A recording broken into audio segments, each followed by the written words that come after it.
everyone, and thank you for joining us for the annual Fall CTP Tour with Maryland Department of Transportation and Baltimore County.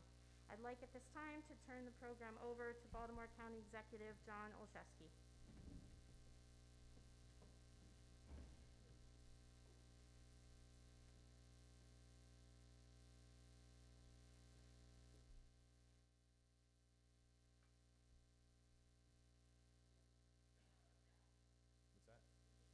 Okay, thank you.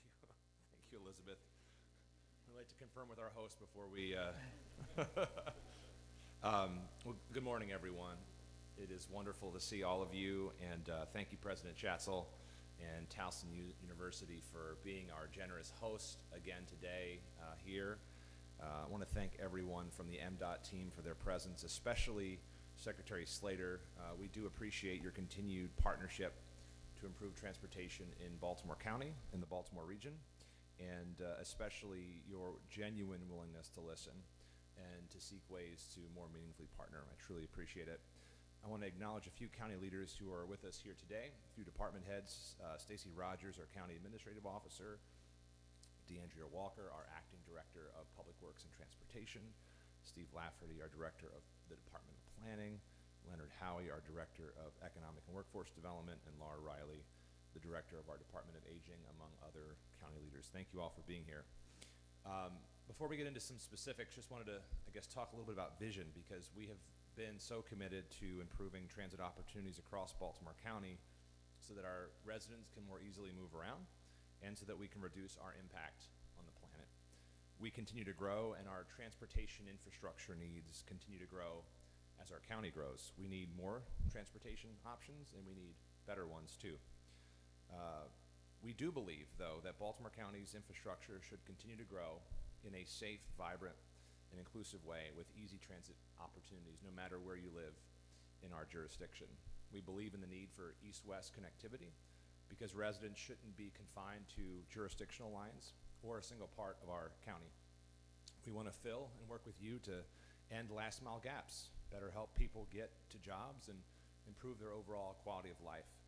And of course, we want walkable, bikeable communities, so it's easy to choose sustainable, healthy transportation options locally in road resurfacing and traffic calming, while also shifting some of our focus to transit and investing in the Towson Circulator, which we'll talk about in a bit more soon.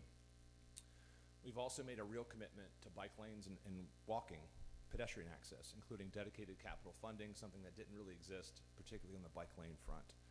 I'm proud of the progress we've made, and we are already seeing the fruits of our labor. But the reality is we know that we can't fully realize that vision for transportation in Baltimore County without a more sustained support and partnership from our state partners. Our county has historically been underfunded, while other large jurisdictions receive much more. We know that our residents deserve the investments and partnership necessary to make this 21st transportation vision a reality. So this year we hope to work with you to provide them with the resources they deserve. We know that we've had to do our part to step up and make those investments, and we hope that this is the year we can see it based on the work that we've done to date. Our LOTS funding from the state is the prime example that we like to offer. For years, we've historically received less funding than other large jurisdictions. For 3 years running, this has been one of our major increases, one of our major asks for increased state investments in local transit projects. We are grateful for the grants we've received as a result of the federal stimulus dollars that have come to Maryland. I want to reiterate our great gratitude for that, but despite our advocacy, we've consistently received less than $500,000 in operating support and very little in funds for capital projects. As you can see, compared to jurisdictions that are similarly sized, like Montgomery, Prince George's, and even Anne Arundel, it's clear that in this space we are underperforming our peers and hope to change that working with you. We heard you about expanding services, and we're working hard and have held up our end of that deal. Baltimore County, again, is the third largest jurisdiction in the state, and the Baltimore metro area is among the most congested in the country. Our county remains the top job center in the region and the second largest job center in the state, with more than 21,000 businesses employing nearly 380,000 workers. So to grow our economy and support our residents, we continue to urge Maryland to provide additional LOTS funding to support the operation of the Towson Loop and help us to do even more to expand transit in Baltimore County. I am excited that the Towson Loop will kick off in 2 weeks on October 12th to provide free localized public transportation to core destinations in Towson, our county seat. And Mr. Secretary, I appreciated the conversation. Look forward to joining you if you can join us on October 12th for that kickoff. We have finalized the contract for maintenance and operations of our fleet of 12 buses, and our operating budget this year includes funds to support its operations. We will be asking and are asking our anchor institutions around Towson for annual contributions to support service. We have 2 routes, the orange line east to west and the purple line north to south. And those routes will be and are integrated with existing transit, including shared bus stops with the Mbta and Towson University. So we're proud of how we've jump-started this project together and look forward to replicating it in other communities across Baltimore County. Before the Towson Loop, our only locally operated transit service was County Ride. That was previously housed in our Department of Aging, which is the service for seniors and people with disabilities, but now is appropriately placed within the Public Works and Transportation Department, consolidating it with other transportation functions. We continue to expand and improve those services. For example, we've upgraded our technology to improve our dispatching services, and we continue to integrate with Uber's shared ride services to supplement our existing capabilities during times of high demand so that all residents can have access to a ride. I thank the state for their partnership there as well. We also appreciate your support for the FTA grant, for driver shields in our buses, and for providing 4 replacement county ride vehicles. We look forward to continue working together to grow our transit services. As we discuss expanding our lot system, I'll reiterate that we do believe circulators play a critical role in our county's future. With the Towson Loop set to begin, we will soon turn our attention to other parts of Baltimore County that are well suited for a similar service, including areas like Catonsville, Owings Mills, White Marsh, Middle River, and Sparrows Point. To that end, we're requesting Mdot provide $200,000 to start the planning process for transit service routes for these additional communities. We appreciate also that Baltimore County is included in both corridor studies funded in the RTP. In partnership with MTA, we have initiated a study to examine potential transportation options in both our north-south corridor from Towson to downtown Baltimore, as well as our east-west corridor from Baltimore County to Howard County.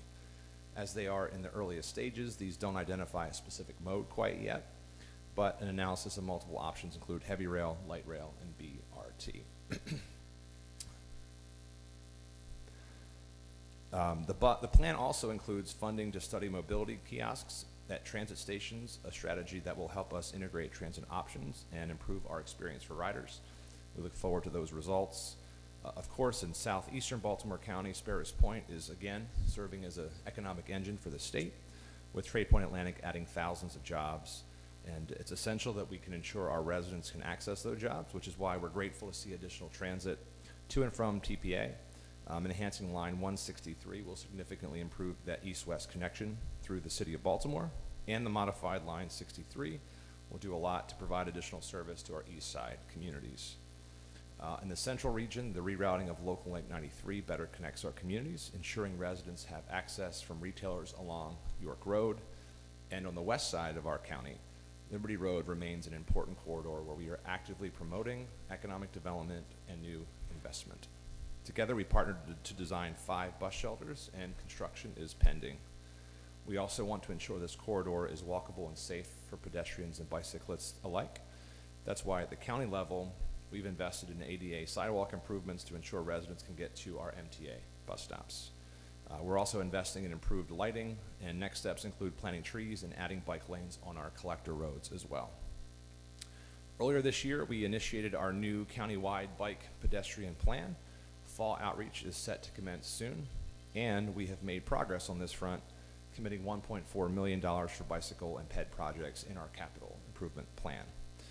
In our current fiscal year, we're also investing significant dollars in major sidewalk projects. This includes $500,000 for Ingleside Avenue in Catonsville, $550,000 for 7 Mile Lane in Pikesville, and $2 million for Windsor Mill Road. Last year, we finalized our transit development plan, and we thank you for funding that plan's development. This fall, we plan to have an additional outreach meeting to share those findings with our communities. We also completed our strategic highway safety plan. Since then, we have applied for grants for 3 projects to support it. Phase 1 of that Windsor Mill Road sidewalk project, a safety project for Turkey Point Road in Essex, and raised crosswalks for the Torrey C. Brown Trail Safety Project. Last week, we were pleased to receive a grant for the elevated shared use paths in northern Baltimore County between the Torrey Brown Trail and the Jones Falls Trail. Thank you for your support of that project. We look forward to working on it with you. We were disappointed, however, that we received only 1 grant out of the 6 that we applied for, particularly because our requests are rather modest compared to what other counties received, and we want to continue to work with you to ensure that we are investing in our residents and communities at the level they deserve. Because when we do receive grant funding, our team delivers.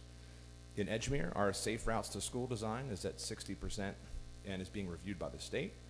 Final design for the Bloomsbury crossing in Catonsville is complete and under final review by county agencies. We expect to award a contract in the near future to begin construction there. Speaking of Catonsville, we know that the area between Wilkins Avenue and Kenwood is in need of improvements, including a northbound on-ramp. With traffic from UMBC, business growth and development, improvements are imperative to increase road capacity and our roadway safety. In Owings Mills, the Dolefield Exchange remains a top transportation priority for us and also for our businesses' communities. We want to thank you, Mr. Secretary, for the $250,000 commitment to redesign the interchange, because we do want to find a solution soon, and as we discussed this morning, I think there's a shared commitment to doing that, so thank you again. Baltimore County, as you know, has provided $1.5 million in past planning and property acquisition, and we've contributed $6 million for the completion of the Dolefield Boulevard improvements. Over in White Marsh, it's critical that we create more traffic capacity to alleviate congestion and help our residents get around. In support of that goal, Baltimore County has extended Campbell Boulevard from White Marsh Boulevard to Route 40.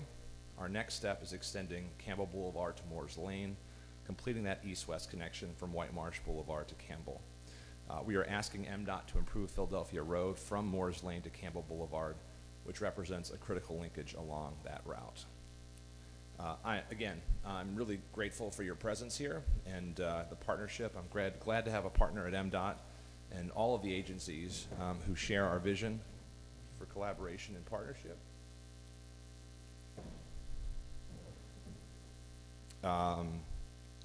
Thank you, Secretary Slater, for the productive working relationship. Before we turn things over to you, we should have done this at the beginning, but we're going to invite up our host this morning, President Kim Schatzel, to give greetings for today. So thank you all very much.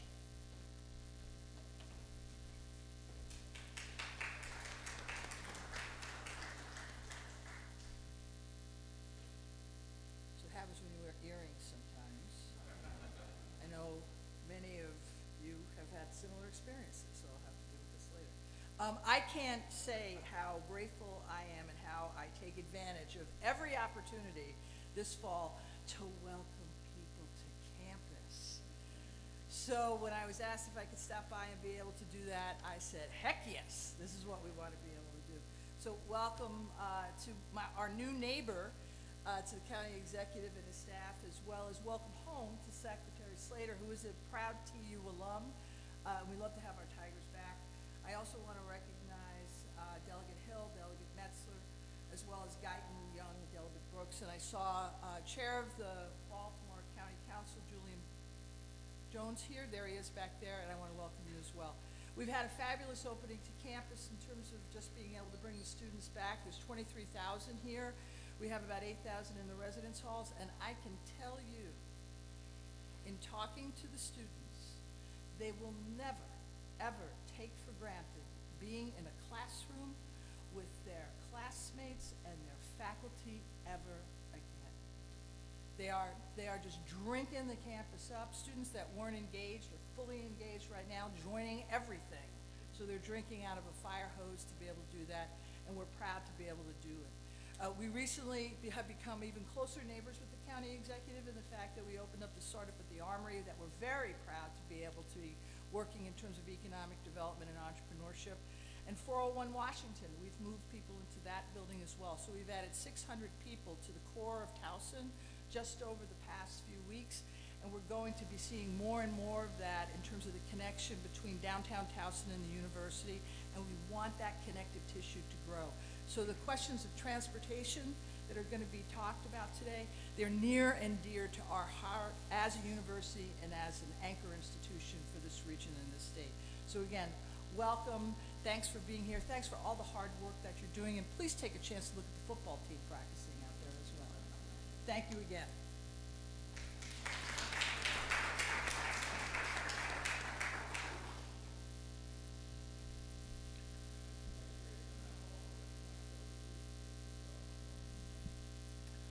Good morning, County Executive Olszewski, members of the delegation, members of the County Council, President Schatzel. It's always good to be back home. Every time I come on this campus, I see something new, and it amazes me every time, because she gets me every time, that there's always something new no matter what. We've been working very closely with them on their new science building up on York Road and some traffic closures, and it has really gone well, and I'm amazed every time I come on this campus. For the record, my name is Greg Slater. I'm Secretary of the Maryland Department of Transportation. I do want to divert a little bit from what I've prepared and just start by applauding the county for laying out in the county executive's remarks just some real vision, putting organizational structure behind it, putting investment behind that vision, and recognizing that the issues that we're trying to solve and the foundation that we're trying to lay doesn't stop at the county border. It's a regional issue that we're working on. We're here today to work collaboratively to help achieve that mission, and we'll continue to do that.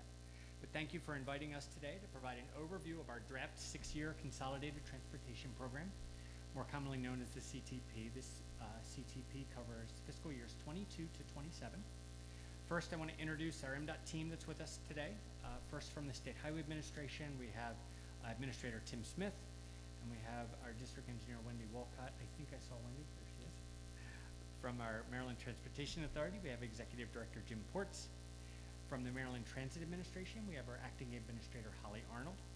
From the Motor Vehicle Administration, we have Administrator Chrissy Nizer. From the Maryland Port Administration, we have Executive Director Bill Doyle and Jennifer Guthrie. And from the Maryland Aviation Administration, we have our Martin State Airport Maintenance and Operations Chief Al Pollard. I saw Al, there he is. And joining us from the Secretary's Office, we have Regional Planner Dan Janasek, and we have our Director of Government Affairs, Pilar Helm. As was noted in the County Executive's remarks and President Schatzel's remarks, 2020 was a pretty challenging year for all of us. The COVID-19 pandemic led to record decreases in travel, and in turn led to significant drops in our Transportation Trust Fund revenues. The good news is, in recent months, those trends have recovered. We're starting to see that positive growth in our program. Today's travel volumes have reached, and in some cases, surpassed our pre-pandemic levels. During the peak at our stay-at-home order last year, traffic volumes dropped more than 50%. In the third week of September, traffic on Maryland highways was down just 7% compared to the 2019 volumes. On the other hand, with Maryland's economy recovering and the supply chain trying to meet that growing demand, we saw statewide truck volumes up 9% from 2019 levels. At Maryland's toll facilities, transactions so far for September are just above the transaction levels for the same period in 2019. During the peak at the stay-at-home order, those toll transactions dropped 58%. Overall, passenger volume at BWI Thurgood Marshall Airport remained about 25% lower than 2019 levels, as business travel is going to recover a little bit slower than some of the leisure travel in the region. We are beating all of our competitors in the region because of our partnerships and strong partnerships on leisure travel markets. The Port of Baltimore has seen a robust rebound from this pandemic. I would argue that they really didn't see much of an impact at all outside of operations. But really reflecting that consumer demand for goods and Maryland's stature as a key hub for that growing e-commerce industry, we've seen a huge rebound at the port. US DOT Secretary Pete Buttigieg even visited the port with us in July and saw all the great things that we're doing. We were the first port that he visited as US DOT Secretary, so we were really proud to have him. We recently brought in 4 new massive cranes, Panamax cranes, giving us the ability to serve two of the largest ships in the world at the same time. The Port of Baltimore, and I'm sure Executive Director Doyle is going to tell you a little bit more about that, but the positive trends that we see there are amazing. The foundation that we're seeing will be felt in this region for 50 years. For more than a year, the Motor Vehicle Administration has operated under an appointment-only model to promote the health and safety of our employees and our customers. During that time, the agency has significantly expanded its online services available through our innovative Customer Connect system. As a result, the MVA is now serving more customers online than we ever have before, and serving more people overall than we ever have before in that controlled appointment-only environment. I'm proud of the role our Maryland Transit Administration played in making sure our essential workers could perform those critical duties during this pandemic. Today, ridership across MTA core services remains pretty consistent, and MTA continues to ensure bus and rail services remain safe and reliable. We're getting close to about 70% of pre-pandemic ridership on our core bus system, while the other modes of light rail, metro, and MARC continue with a little bit of a slower recovery. But we have, however, resumed full scheduled service on MARC and commuter bus, as many riders are starting to reduce their teleworking and return to the work site. Shifting over to the details of our transportation program, I'm pleased to announce today that our draft 22 to 27 CTP totals approximately $16.4 billion. That's over $1 billion more than the 6-year program passed last year, and is on par with the $16.4 billion program passed in FY 21 to 24. The final 21 to 26 CTP was $15.2 billion. The largest driver of this increase includes an influx in COVID relief funds of about $841 million, and revenue changes of $488 million. The largest components are the motor fuel tax, with growth at $255 million, and our titling fees at $213 million. This CTP is going to focus heavily on system preservation, delivering major projects, and planning and engineering investments for the future. Just as important, it's going to allow our transportation system to contribute directly to Maryland's economy. More than half of this $16 billion budget, $8.2 billion, is going directly into state of good repair system preservation work. We need to take care of the system that we have. This funding is critical to bring our bridges, our rail lines, our port infrastructure, and our airport facilities, and our older infrastructure into a state of good repair. This draft CTP also allows us to move forward with some major projects across the state.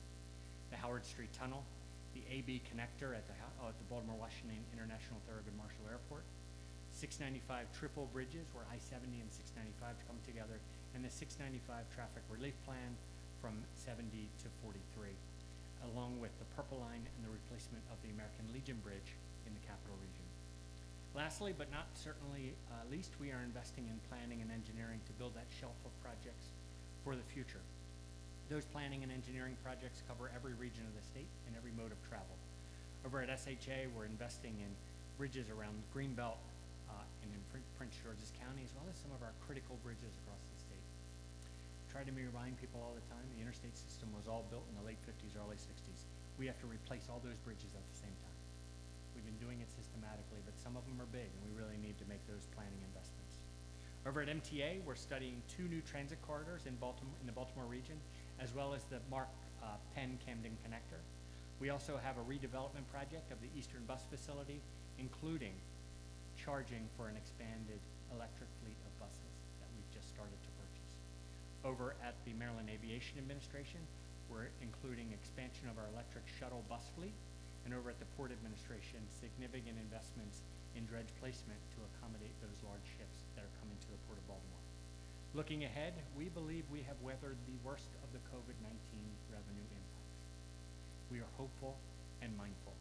Federal COVID relief funds are helping us bridge that gap until we get to where we think we're going to be back to our normal growth levels at 2024. But beyond 2023, the revenue growth is expected to be a little bit slower. On the infrastructure side, I alluded to it a little bit earlier in my remarks, but we have significant state of good repair needs throughout the state, currently in excess of $6 billion. Much of our infrastructure was built decades ago, and we need to replace those significant assets, those bridges, those tunnels, those rail lines at the same time. We're working to address a significant passenger rail bottleneck and a critical operational need in Baltimore with a new BMP tunnel, just renamed the Frederick Douglass Tunnel, working closely with Amtrak on that project. But on top of that, we're still facing $2 billion of state of good repair needs on our transit network. We have a $4 billion backlog on our highway network, $750 million in needs at our two main airports, BWI and Martin State, $100 million in needs for our aging infrastructure over at the Mbta, and we are making a critical investment in our Mbta Glen Burnie headquarters, and anyone who has visited there can really tell that that investment is needed. And more than $250 million in port infrastructure investments to modernize a lot of the assets that we have around the port. It doesn't include, those investments don't include the need for us to continue to maintain that 135 miles of navigable channel, and we're investing $100 million a year to do that. Our whole system is in need of modernization. As we're investing, we have to continue to modernize it with smart infrastructure, adaptable and integrated system solutions, safer urbanized roadways, and more choices for our users. This includes supporting the deployment of electric vehicles and a network of fast and reliable charging stations needed to refuel them. Maryland currently has more than 36,000 electric vehicles in this state registered, and we have more than 1,000 charging stations and 2,700 charger outlets. Looking at our transit systems, we're studying in detail 2 new transit corridors in the Baltimore area, an east-west transit route from Bayview through downtown to Greater Ellicott City in Howard County, and a north-south route between Towson and Baltimore County and downtown Baltimore. The Regional Transit Plan East-West Corridor Study is underway, and we're looking for different alignments, alternatives as part of that study, including identifying the modes. Finally, we are fulfilling our funding commitments to the Washington Metropolitan Area Transit Authority by providing $2.7 billion in the CTP. As you can tell, state of good repair investments are our top priority for Mdot, and we have to continue to focus on that. But at the same time, we have to build intelligence into our assets. We have to deliver infrastructure projects in a way that incorporates technology and flexibility and future growth. We have to provide safe and accessible mobility choices for everyone that uses our system, including our pedestrians and bicyclists. We have to work on that relationship and opportunity between land use and transportation decisions, very much like the county executive was referring to. And we are focused on establishing a sustainable, customer-focused transportation vision that incorporates roadway, transit, freight, air, and port infrastructure, fully integrated. And that vision is going to be the foundation for the budget that we lay out today, as well as years to come. Switching finally over to the federal infrastructure side, a big part of how we deliver that vision will involve additional investment from our federal partners. As I'm sure you've heard, Maryland did receive significant funding from the CARES Act, the CRISA Act, and the American Rescue Plan Act of 2021. They have really bailed us out in many ways and helped us bridge that gap. We're continuing to watch the actions that they're taking in DC right now, and we are hopeful that not only they're going to get to the continuation side, but also pass that infrastructure bill so we can make some really needed investments.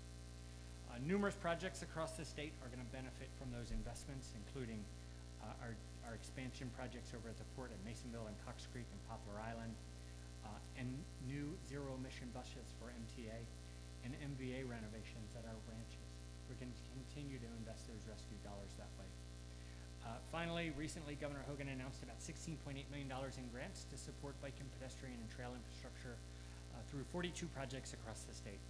Some of those projects are made possible through Mdot's Kim Lampiers Bike Networks program. I'll just go to a sidebar here. Anybody that knew Kim knew she was a longtime Catonsville resident, a longtime Baltimore County resident, and a fierce advocate for bike safety. And we recently worked with the legislature to rename that grant program after her in her honor to keep that legacy going when we lost Kim. Governor Hogan announced that $3.38 million of that program was going to support bike safety grants, including a $120,000 grant here in Baltimore County. And that grant, as the county executive noted, is going to develop a feasibility study for the gap between the Torrey Brown Trail, which is the NCR trail, at Ashland Road, and the Jones Falls Trail at Mount Washington Village. I will say that I've worked on that particular gap about 3 or 4 times in my career, so I'm hopeful we can make that gap. It would be huge for the region. Also here in Baltimore County, the Maryland Department of Natural Resources has received a grant to our Rec Trails program, and as part of that investment, they are going to resurface the hiker, biker, and Black Marsh trails at North Point State Park and improve the drainage there. So you'll see some improvement through DNR. We're gonna highlight those investments through our social media pages at Walk Cycle Maryland, Twitter, and Facebook pages. At this time, I'm gonna ask our administrators and executive directors to kind of step up one at a time and talk through their programs, starting with Tim Smith at the State Highway Administration.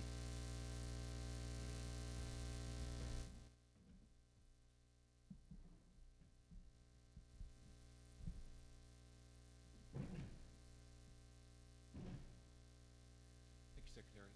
Good morning, everyone. Good morning, County Exec and County Council members. For the record, I guess, as the Secretary mentioned, my name is Tim Smith. I'm the Administrator for Mdot State Highway. What the Secretary is mentioning earlier, just how we've kind of muscled through the past year. State Highway focused very much on our construction and maintenance operations, and allowing our staff to work full-time, especially our operations staff, the boots on the ground. It allowed us to advance a lot of projects, and a few great projects right here in Baltimore County was the kind of long, arduous one there on the southwest outer loop on the 695. That's from US 40 to Maryland 144. It's a $133 million project where we're widening and adding a fourth lane there on the outer loop. We have got to be put conduit and fiber in our network, and you're going to start seeing that, as well as work on the shoulders. Probably later next year into 2023, you'll start seeing some other ITS and intelligent transportation devices go up on that around the Beltway. In addition, it was mentioned earlier, Trade Point Atlantic, we're replacing 3 bridges at that location. We've been working with both Baltimore County as well as Trade Point in a partnership. There's a lot of work going on down there. Collaborating with them to make sure our projects are in alignment and dovetail into theirs. That's a $31 million project that includes several projects to replace bridges on Wharf Road. And we're expecting to have those bridges open by the summer of 2024. In addition to that, bridge decks, the Secretary mentioned about doing bridge overlays on near 695 on I-95.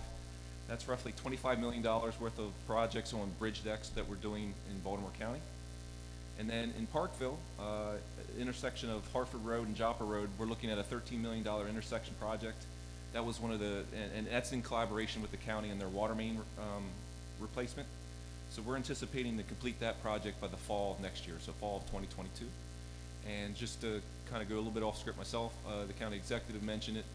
Dole Road, we've been partnering with the county on that over the past year, and as the county executive mentioned, we're looking at, back to that kind of the TISMO, looking at smarter transportation decisions. We're looking at opportunities there at Dole Road where we can use the existing footprint, try to use those existing structures, maybe get them into a better state of good repair, but not add so much additional pavement there, but try to move traffic using smarter devices. So as mentioned, as the CTP kind of gets closer to where we were pre-pandemic, we're shifting from construction and focusing all our focus on construction operations to kind of building that shelf of projects. And for State Highway, that kind of really means 3 different areas: asset management, mobility, and accessibility. And you heard the Secretary mention a lot, just the state of good repair. Asset management is really thinking about the long-term decisions, but using those decisions by making smart decisions now. Using that infinite mindset, thinking about the long term there. And when we're thinking about assets for State Highway, that's not just roads and bridges. We're very focused on our drainage structures, our lighting, and traffic barriers and our signals. So there's 70 total assets that we look at across State Highway, and we need to make sure we keep all of them in a state of good repair. I mentioned accessibility. That's really looking at our vulnerable users. That was also mentioned by the county executive as well as the secretary. That's looking at pedestrians, bicyclists, scooters, and even and also our motorists as well. So when the secretary sat in the seat of the administrator before, he launched a context-sensitive guide, which was really trying to kind of really reevaluate, culture, I guess is a nice way, how we do work at State Highway. Previously, we just had two different rural, and we looked at urban.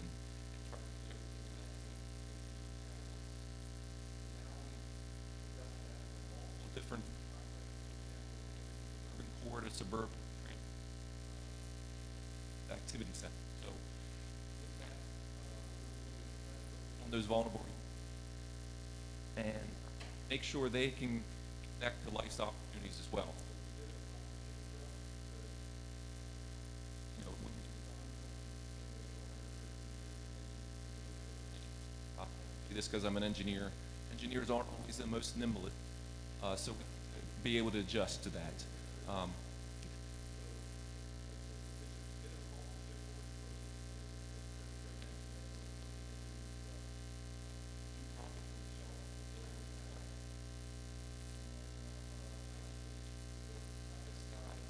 As a Vision Zero goal. Lastly, mobility. I kind of hit on that already with related to our Cisno projects. What that's really about is using our existing footprint, using technology, the ITS devices, and being able to move people quicker and safer on our system. So in closing, part of what I think is my job and what the Secretary asked me is to not only share these, but also to let you know that we're looking internally on how we can make the most efficient use of the resources we do have as we come out of these kind of mentally and also fiscally challenging times with COVID. We're looking internally, trying to figure out how we can best use our internal resources and making adjustments to our existing business processes. And one of those is we mentioned State of Good Repair. We've made some adjustments to our own organization focused on asset management, as well as we're making adjustments related to the context guide. So I want to thank you for your time, and I'm going to turn it over to our teammate at Mbta, Jim Forrest. And if I may, Administrator Smith, Jim, as you're coming up, direct reports, I just want to thank you as well. Sometimes it's beyond sort of major projects, and as the County Administrative Officer Rogers was reminding me, sometimes it's just being available and responsive for things like Southwest Boulevard signs. So thank you for your help in getting that moved along so we can work with our local residents there. So things big and small. So thank you for your help there as well. Just real quick, Jim, just on that note, Mr. County Executive, we do have, we just started a project over on Liberty Road at the Baltimore County line to improve pedestrian safety along that corridor, and that's been a challenging corridor for us for many, many years. Small project, big impact. Right. Well, Mr. County Executive, congratulations on your loop. I happened to see the cutaway van this morning on a training run, so nice looking vehicle too, by the way. We're excited. Yeah, it's really nice looking. For the record, my name is Jim Ford, Executive Director of the Maryland Transportation Authority, which is Mdta. This past year, the Mdta made great progress in preserving Maryland's toll facilities and developing projects and studies to serve Marylanders into the future. Is this thing like going in and out?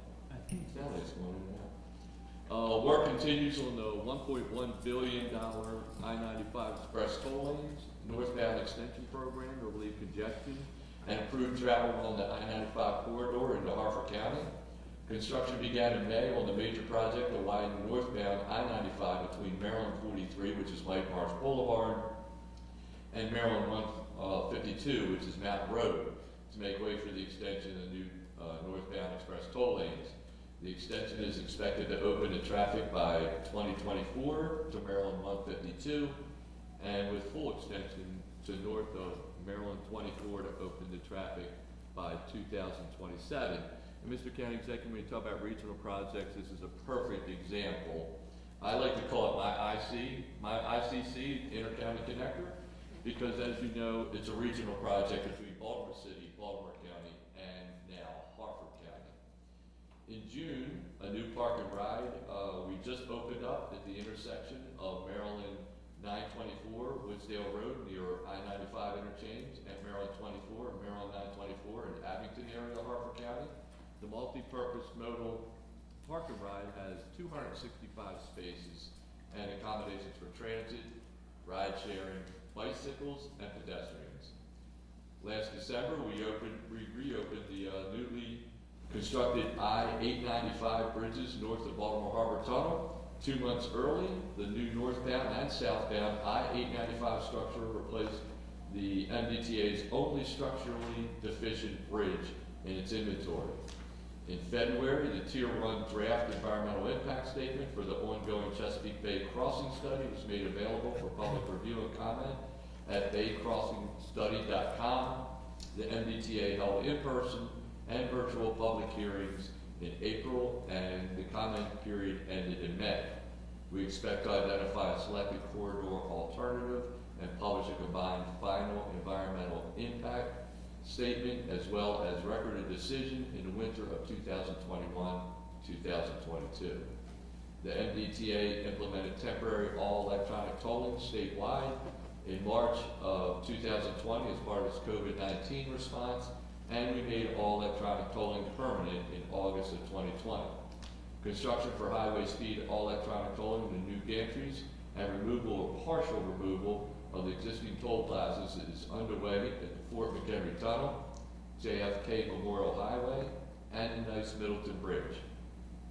A study is underway for I-895 Baltimore Harbor Tunnel Toll Plaza and interchange improvements which will allow MDTA to bring highway speed all-electronic tolling to the Harbor Tunnel. Finally, MDTA launched Drive Easy MD, the new home for all tolling in Maryland. The April launch for Drive Easy MD included a new website, web chat, customer call center with expanded hours, text notifications, and more. Customers can now pay their tolls with EasyPass, pay by plate, or video tolling. We like to call that good, better, best. Good, you get to go through at highway speeds for video toll. Better, pay by plate, you pay basically the previous cash rate. And best, is with the Maryland Easy Pass, you get at least a 25% discount, up to 77% discount for commuters. That's my commercial, 15 seconds, I'll leave it at that. So as I mentioned, if you want to receive the lowest rates up to 77%, get that Maryland Easy Pass commuter rate. And for more features such as additional vehicle classes with lower toll rates and a mobile app, they're all coming soon. And I do want to give a shout out to Stacy Rogers, Mr. County Executive. We haven't met in person. I wanted to run over and shake her hand real quickly.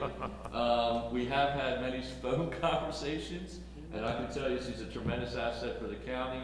And I believe we've now given the county everything that they need for the Smith-Rodkowski property. And I believe pretty soon we'll be negotiating and partnering together to move that project forward. So thank you, Stacy.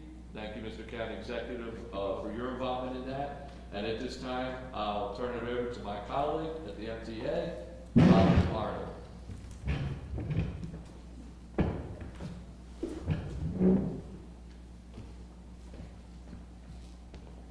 Good morning. Thanks, Jim. Thanks for having us here today, County Executive and everyone. I'm also going to go off script before I start and talk. We'll see if we can all do that. For the loop, I'm really excited that you guys are launching that, and I just want to commend you on your work with MTA as you prepared for it. And that is truly how a project should be done. We're coordinating and ensuring that the stops are in the same place, the schedules are aligning. It's truly a partnership that I think is really going to pay dividends as this service starts, and I'm excited for October 12th to see it launch. So for the record, I'm Holly Arnold. I'm the acting administrator at Mdot MTA. MTA is one of the largest multimodal transit systems in the U.S. We operate local bus and commuter bus network, as well as light rail, metro subway, MARC train service, a comprehensive mobility paratransit system, and we support the locally operated transit systems across the state. Our goal is to provide safe, efficient, reliable transit across Maryland with world-class customer service. The COVID-19 crisis really highlighted the critical role that transit plays in connecting the region's residents to employment, healthcare, education, and other essential services. And I'm very happy to report that as of August 30th, all modes have resumed full scheduled service, including the new service, the ExpressLink 163 that provides that faster service and access to bridge jobs at Trade Point and Lamech.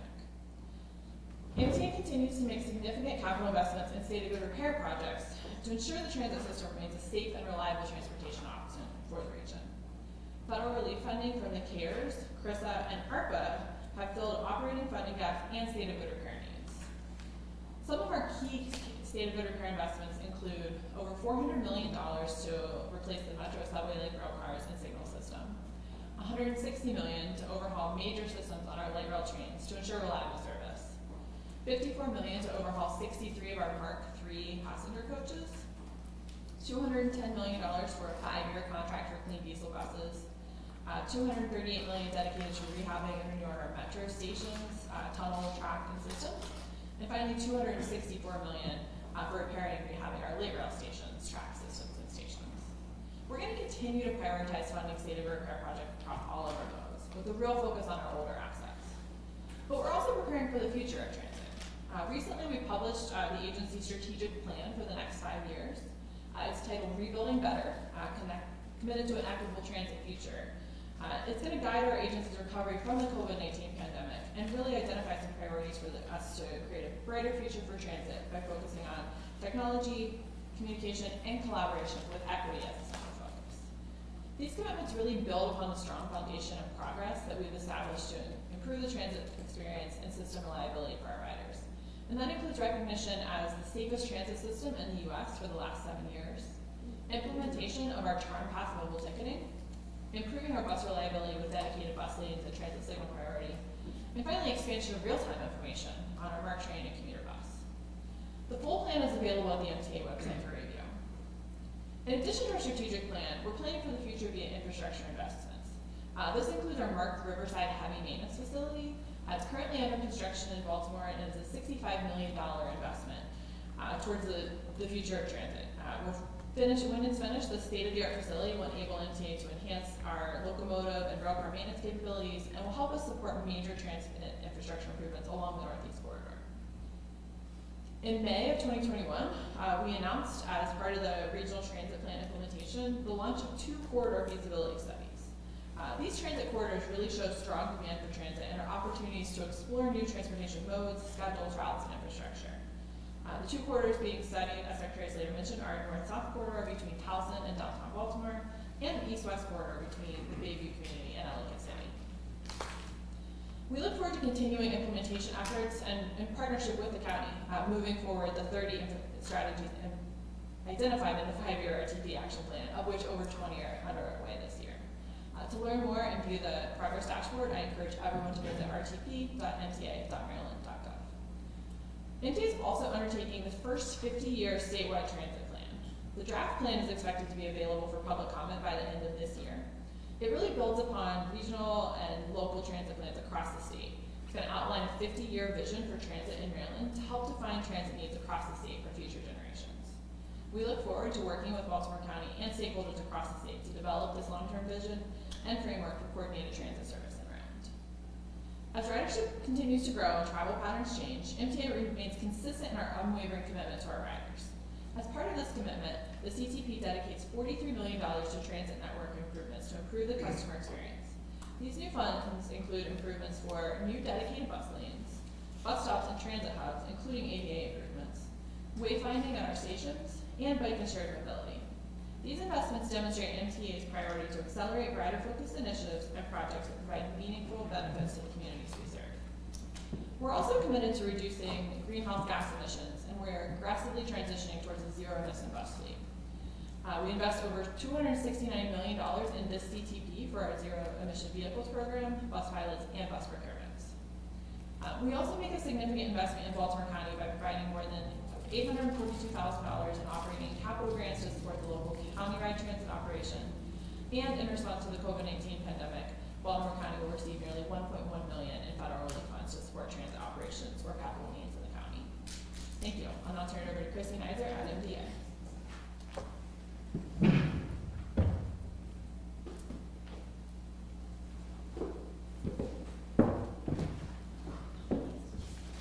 Good morning. It's great to be in Baltimore County this morning. And at Mbta, we remain focused on delivering that premier customer service both in and outside the branch office.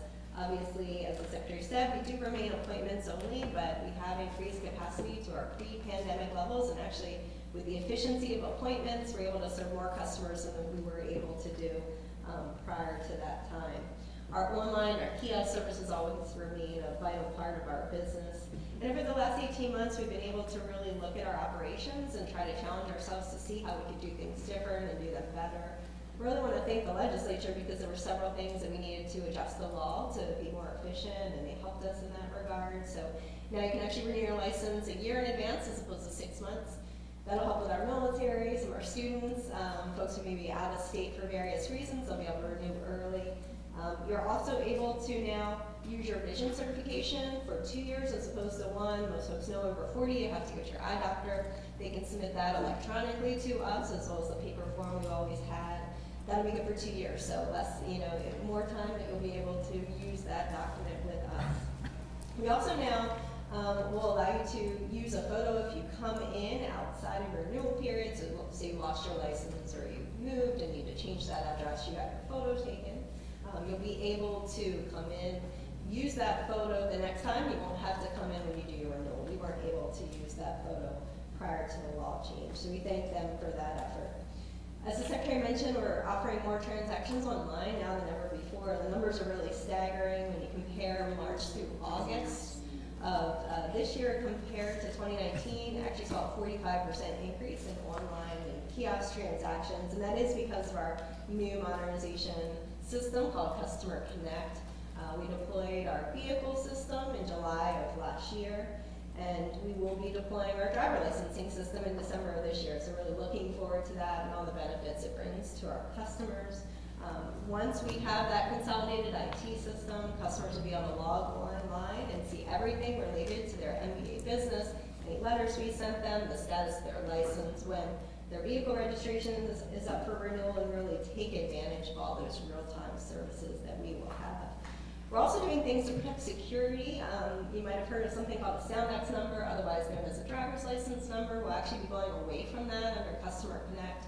It is an algorithm made up of your last name and date of birth, so as always happens, there are smart folks out there that figure out the formula, and they have websites that allow you to determine what it might be if they know enough information about you.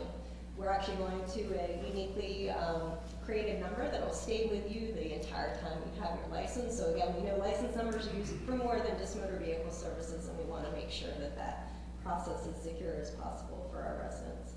For our commercial drivers, they're currently only able to get a license that expires every 5 years. Obviously, we know that they're busy on the road, and sometimes taking care of that is not always the easiest thing to do. So under Customer Connect, they'll get an 8-year license, just like our non-commercial residents will. So that's another benefit that we see. We're also still moving forward with Real ID. So we've talked a lot about that in the last few years. I'm proud to say we're up to 82% compliant. We're one of the highest states in the country at this point. The deadline was moved back to May of 2023, obviously with COVID, but we are in good position to allow our residents to come in and take care of that. I will, again, go off script, I guess that's the mode of the day. We recently got approval for the Board of Public Works to be able to expand our Essex location. So as you know, we're currently offering Department of Natural Resources services there, but with this expansion, we'll be able to offer even more services to Baltimore County residents, and more to come on that one, but definitely an exciting development as we increase our partnerships and really offer that service that residents want. Doesn't matter to them what state agency it is, they just want to be able to take care of their business. In addition to our commitment to customer service, we're also committed to highway safety, and we certainly appreciate the partnership with the county in that regard. As the Secretary mentioned, despite that decrease in traffic up to 50%, we saw the highest number of fatalities since 2008, which is really disappointing, and in particular that dangerous driving behavior, really high rates of speed and dangerous maneuvers in the middle of very busy roads. We did announce earlier this month more than $2.4 million for Baltimore County agencies, and that will assist with some of your law enforcement efforts to address highway safety. I do want to echo the county executive's comments earlier. Your leadership in terms of that local strategic highway safety plan is really critical. And even though the numbers in Baltimore County increased last year, it was just a slight increase, and I think those partnerships really make a difference because we saw the numbers statewide really increase much more substantially. And I know personally we've done some of those pedestrian safety events together, so I know your personal commitment to the issue as well, and I really appreciate that. You might hear some of our new campaign called Be the Driver, and it's all about each and every one of us and that responsibility that we have when we're behind the wheel. So you hear various campaigns, whether it's on speeding or seatbelts or aggressive driving, so look out for those. And I just want to end by saying, whether it's highway safety or whether it's customer service, we really do strive to be the best we can in everything we can do, but it's really all about our employees. As I talked about some of those enhancements we did earlier, those are employee-generated ideas. We have such a great team who have continued during this very challenging time on the front lines and delivering that premier customer service, and I'm just so grateful to be able to work with them every day. So I really appreciate your time, and now I'm going to turn it over to Bill Doyle at the Maryland Port Administration.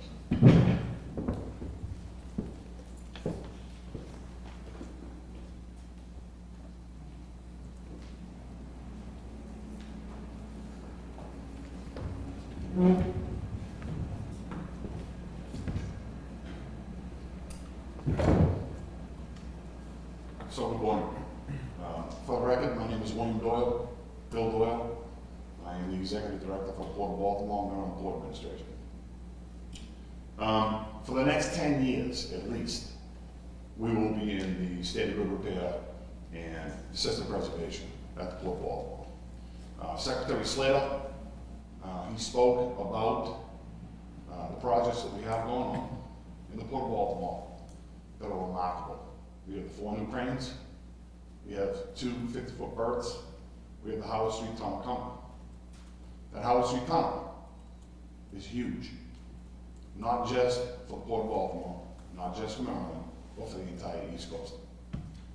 Baltimore has been the mark where you can't go north or south with a double-stack container on rail.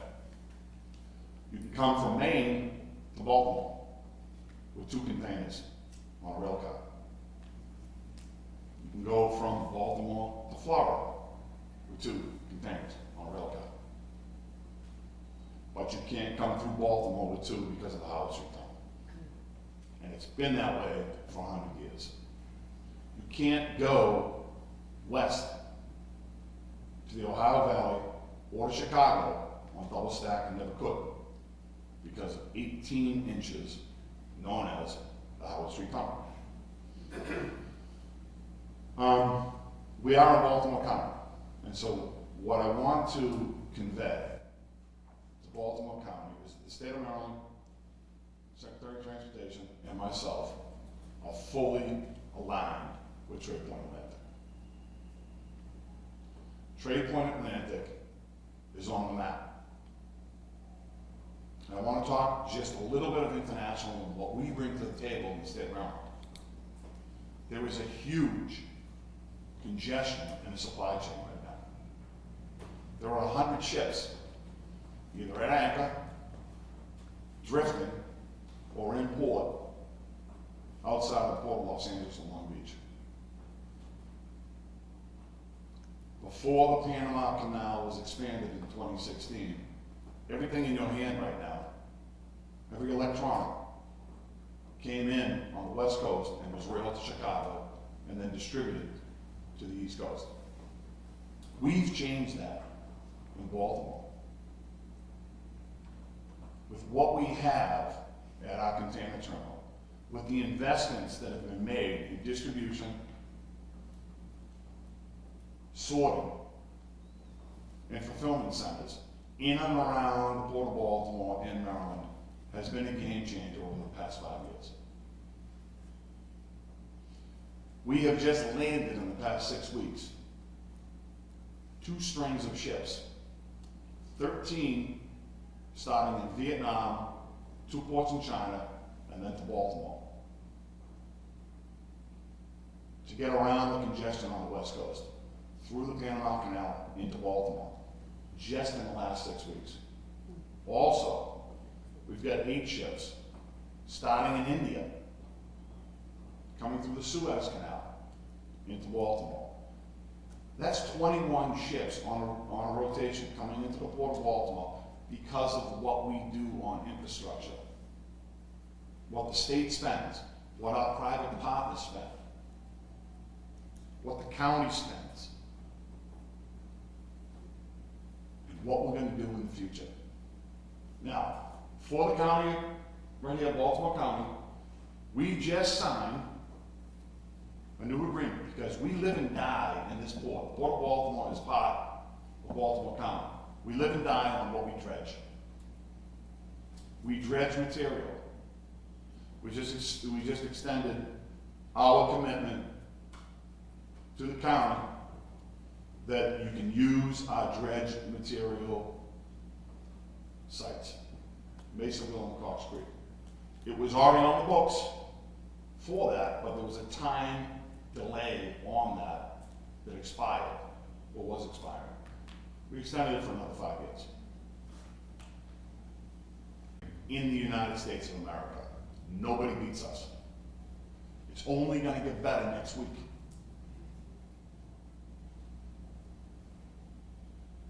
BMW will be opening their new service center next week at Trade Point Atlanta. We're looking at another 60,000 vehicles a year coming in through BMW when that opens. And we're gonna take it all from New York and New Jersey and whatever else they build overseas and bring here. We're taking it. Because we're more efficient. And we can laugh at it, but it's true. We're more efficient here in Baltimore than we are at most ports on the East Coast. Case in point, and I've heard Secretary Slater say it, because we've been down there. When an Acela rail car comes in, destined for New York, doesn't come into New York or New Jersey, comes into Baltimore. And you can see them right down there with Mdot Team. And then they're railed or trucked up and fitted out in New York. But they come in to Baltimore because we're efficient.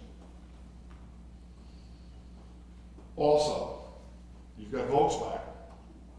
That also contributes to the Port of Baltimore, Baltimore County, Trade Point Atlanta. From an environmental standpoint, the most efficient fuel vessels coming into Port Baltimore come into Dundalk and Trade Point Atlanta, running off of natural gas. Not diesel, not HFO, not heavy, natural gas with zero slip. Methane gas not leaking into the atmosphere. Good ships. I can go on and on. The money that, the funding that the governor, Secretary of Transportation, DOT, puts forward to the Port of Baltimore helps Baltimore County. And we're going to continue to grow. We have growth. This is not an elder state. Even though we've been around since 1706, we're a good port and we've got room to grow. And with that, sir. Thanks, Al. Thanks, Bill. As I bring up Al, our final speaker, I will share one story that Bill and I worked on over the last year, and part of the reason why we've been able to weather this storm is we made a strategic decision that the best way to protect the Port of Baltimore is to protect the men and women at the Port of Baltimore. And we went in and put in protocols and protection for the folks, the men and women that are working on the docks. And now, starting a few months back, we started to not only vaccinate our employees, but we were vaccinating the shippers that were coming in from all over the world. And so we have our cruise terminal is now open. Carnival Cruise Line has started, they're on their second or third cruise now. Fully vaccinated cruise, and they're going in and out of the Port of Baltimore. Royal Caribbean is going to restart on December 23rd because we're vaccinating their employees. And the look that you see on one that comes in on a cargo ship from a part of the world that has no access to vaccines, and they know they can jump off that ship, or we go on the ship and vaccinate them. You should see them, they're all taking selfies, they're like sending them home. But the worldwide impact and the message that we're sending is you're all part of Team Port of Baltimore, whether you're coming in as a shipper, whether you're working on a cruise line, or whether you're working on our dock, or whether you're working at the World Trade Center. And we needed to protect them, and what we did was the reason that cruising is back in Baltimore now. It's only in Florida, Texas, and Baltimore, because we're protecting those employees. So let me bring up Al. Thanks, Bill. I did, when we hired Bill, the only thing I could figure out was that he was a Red Sox fan, so we couldn't do anything about that. We lost last night.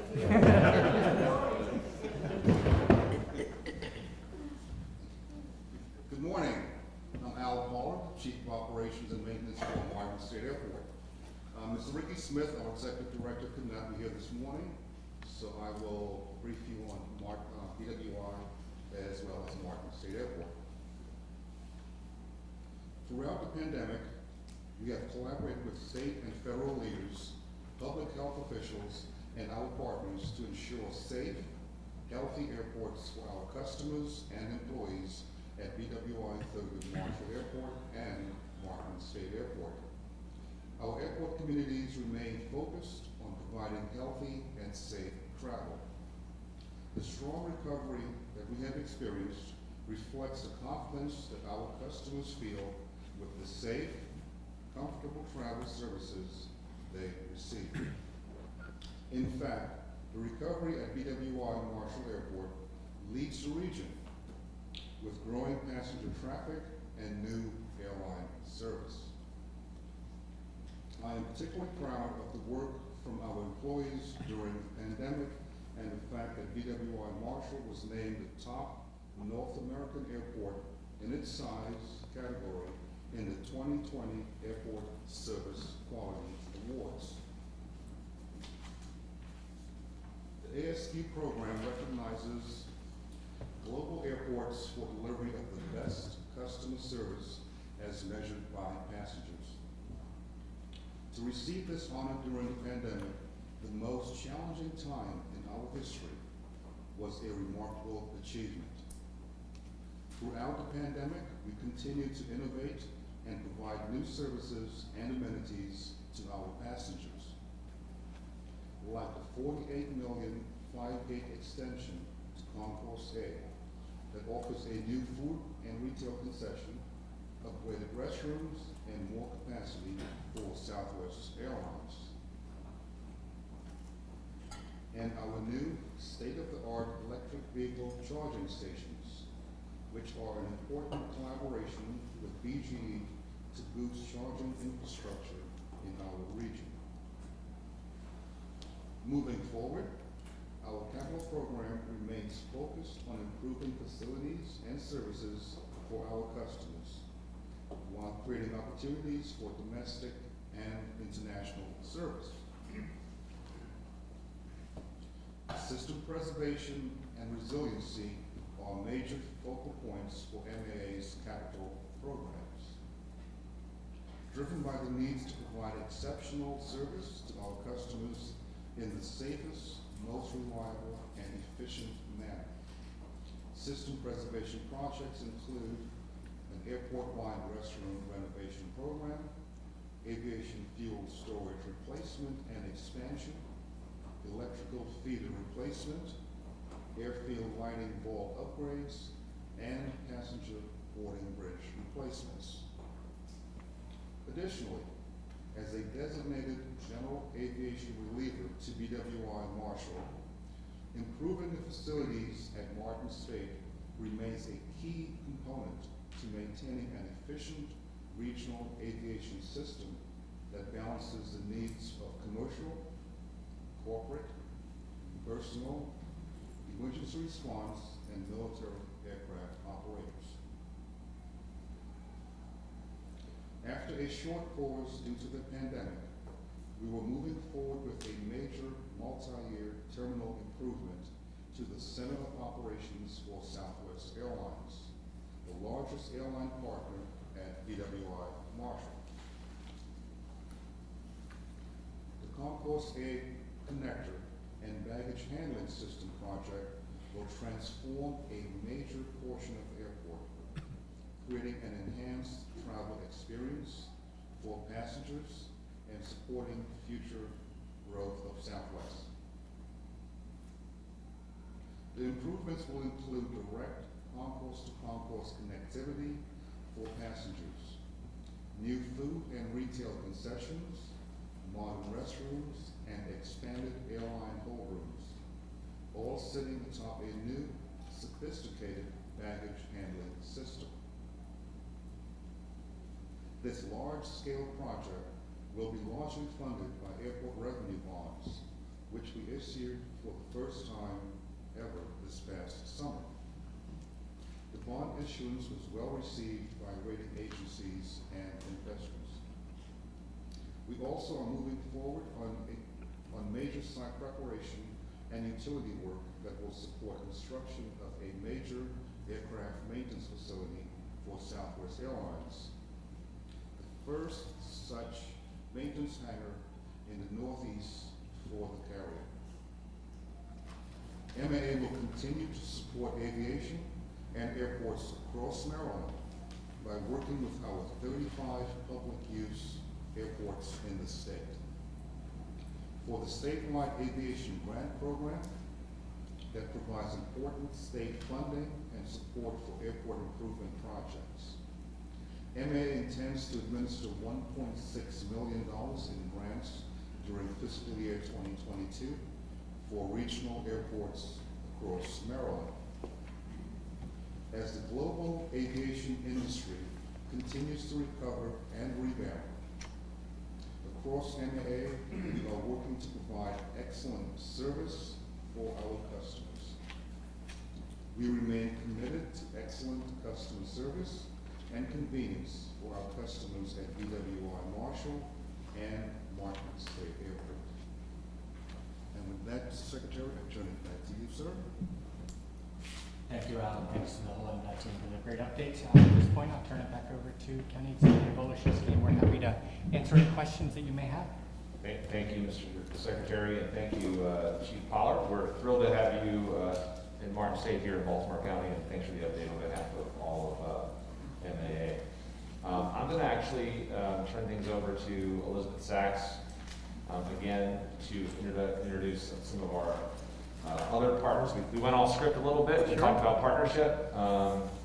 And I just want to reiterate that first and foremost. Just, Mr. Secretary, you have been always available and responsive to any questions or concerns that I've raised. I know that Stacy and others on our team have had similar experiences with our administrators and executive directors. So thank you all for your presence and your partnership. Speaking of partnerships, I think Elizabeth's going to introduce our state and local officials more formally, and then we'll open it up for folks to have any questions or comments. I'd just like to thank you, Mr. County Executive and Secretary Slater. I just first want to recognize the elected officials who've been here today. Some have had to leave. First, County Council Chair Julian Jones is here, and he will be speaking in a few minutes. Baltimore County Delegation Chair Pat Young is also here. A number of members of the Baltimore County Legislative Delegation have also been here, and you will hear from some as well. Delegate Ben Brooks, Delegate John Carden, Delegate Michelle Guyton, Delegate Terry Hill, Delegate Rick Metzger, and Delegate Sheila Ruth. So without further ado, I'd like to ask Council Chair Jones to come to the middle and speak to the group, and if there are questions for particular members of the Mdot team, we'll be able to pass the microphone around.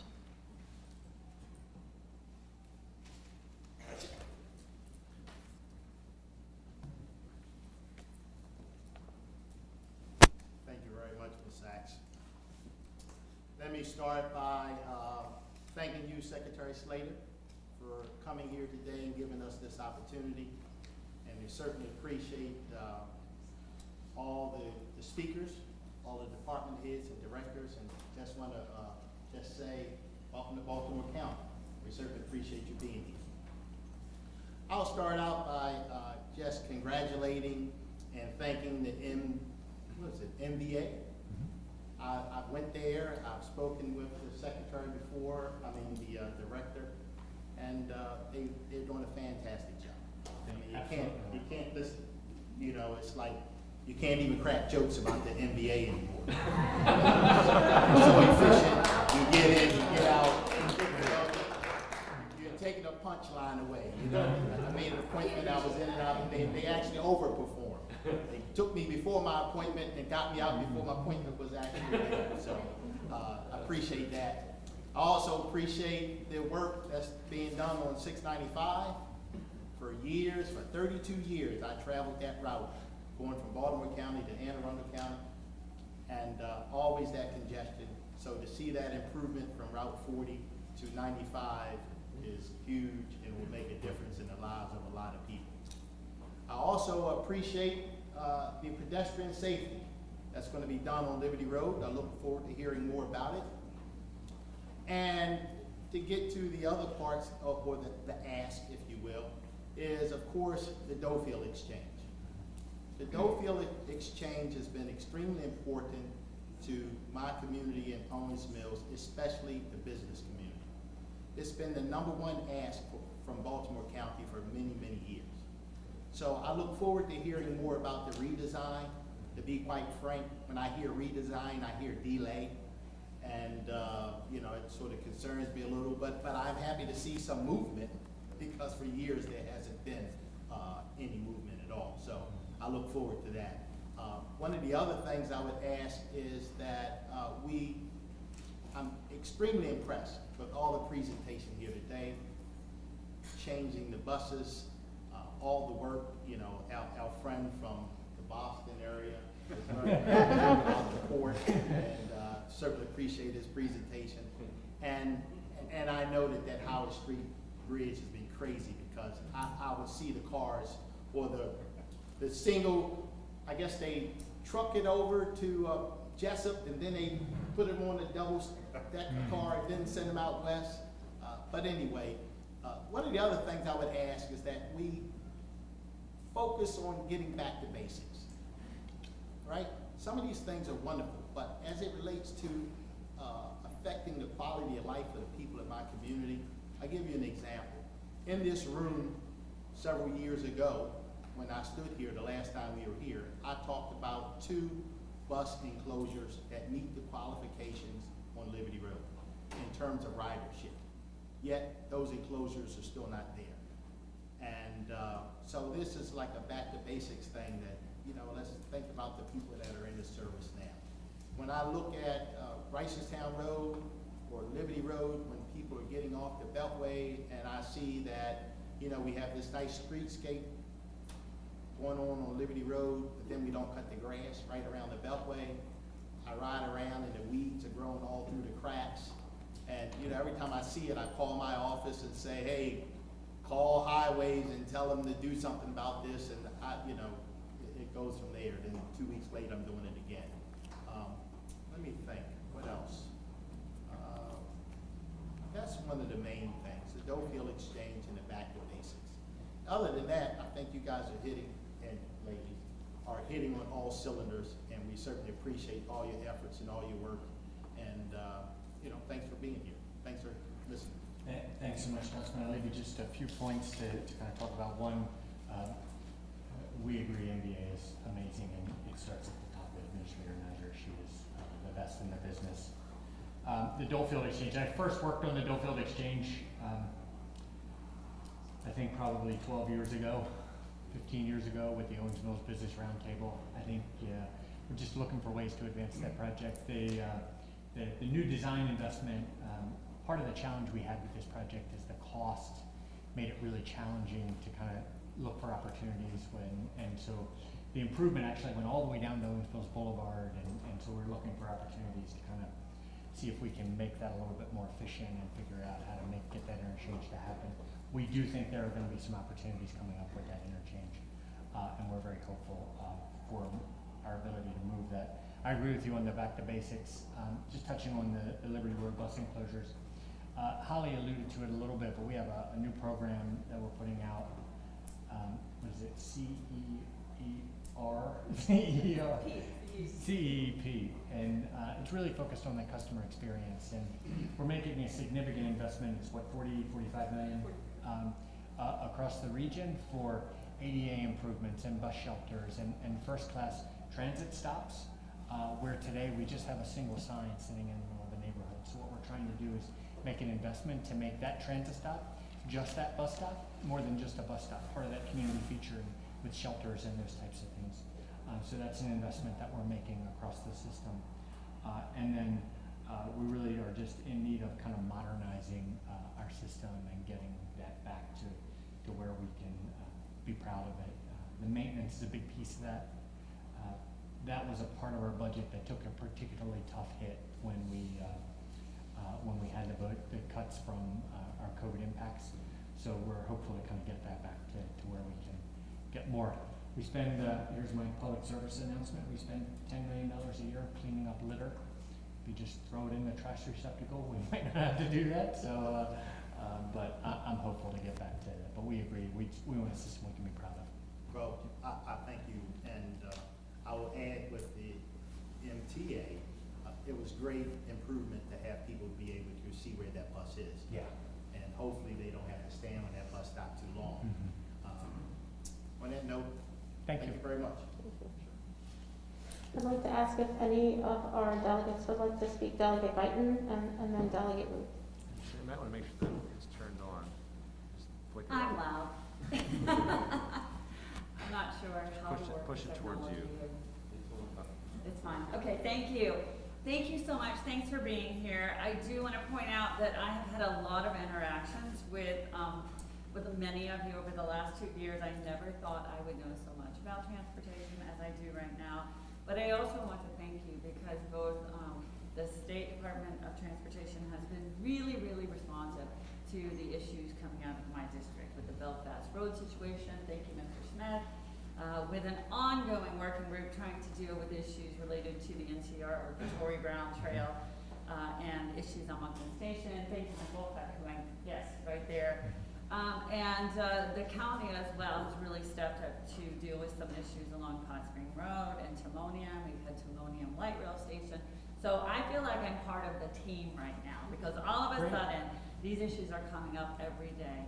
And you are doing a really good job with them. Even if people are not getting what they want, right, they are being heard. There is, however, one glaring exception to this, and that is with those who are, I heard mention of countywide, I heard mention of vulnerable populations, and when I heard mention of vulnerable populations, I heard those pedestrians, scooters, bikers, but we have so many citizens who really depend on countywide, on MTA mobility to actually get where they need to go, and they don't have any other options.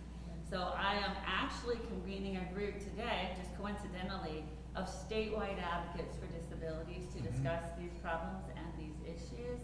And I know we're down 50% of drivers. I know those issues are real concerns, but what can I tell them?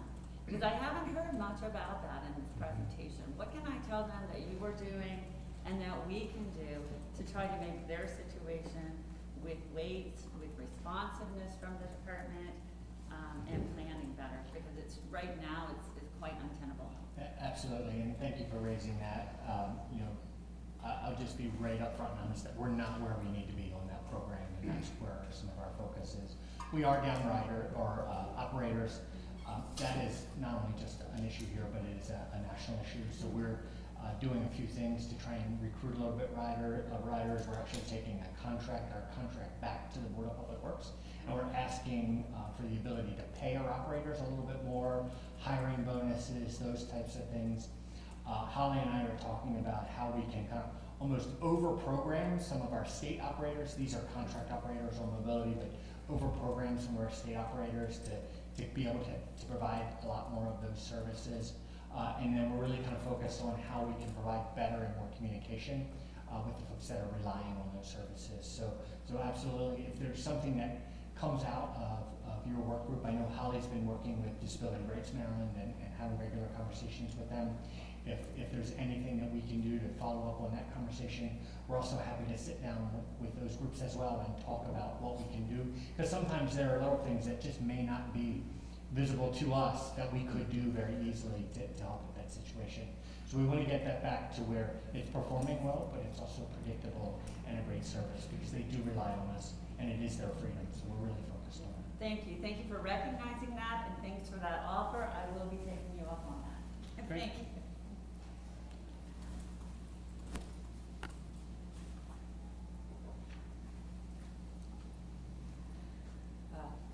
can you hear me? Yes. Thank you, Secretary Slater, for being here and for all your work. Thank you, County Executive Olszewski, Stacy Rogers, and the entire Mdot team. I also want to thank Administrator Arnold for the work on transit equity that Mbta is doing.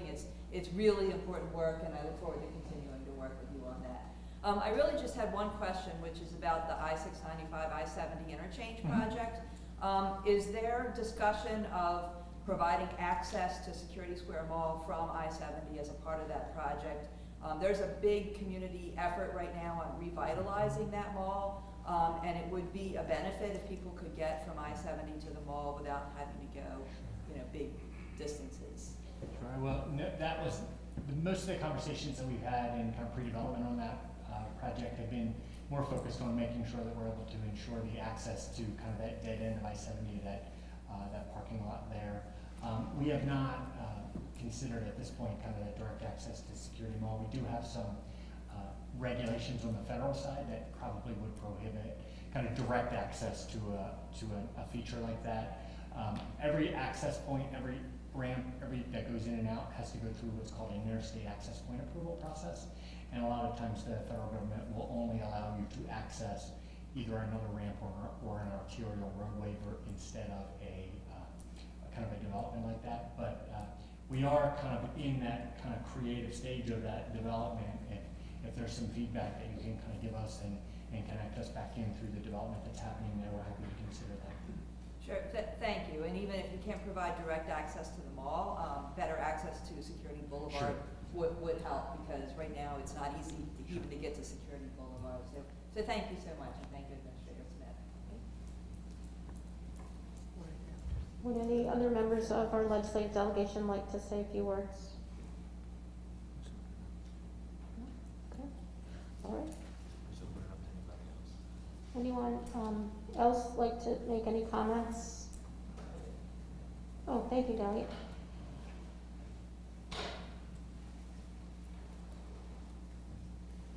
Thank you, Mr. Secretary, and thanks for your crew for all that you do.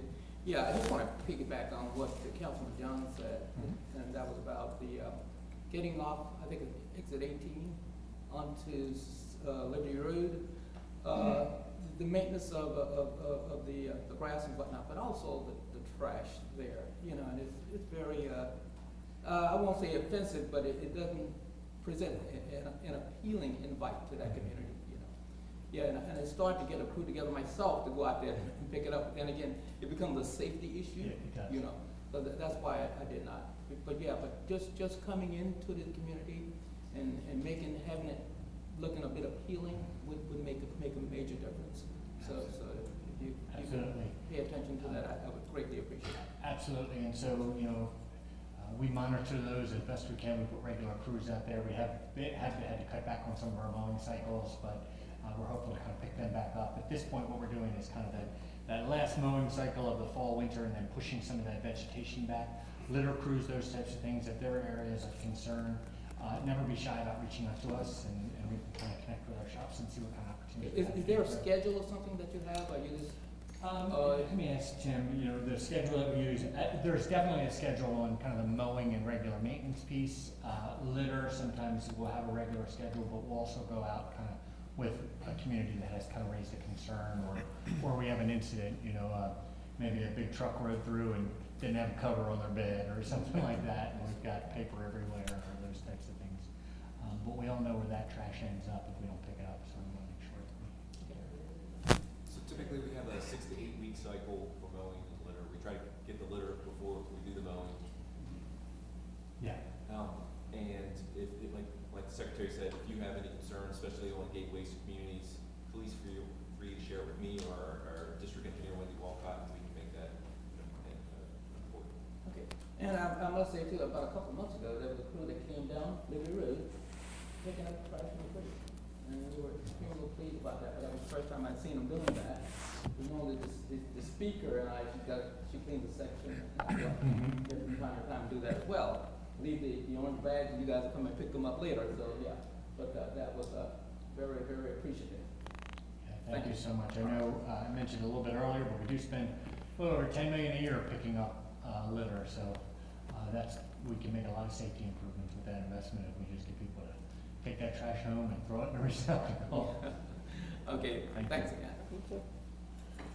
Okay, thank you everyone for coming. We look forward to seeing you next year. Thank you. Thanks, everybody.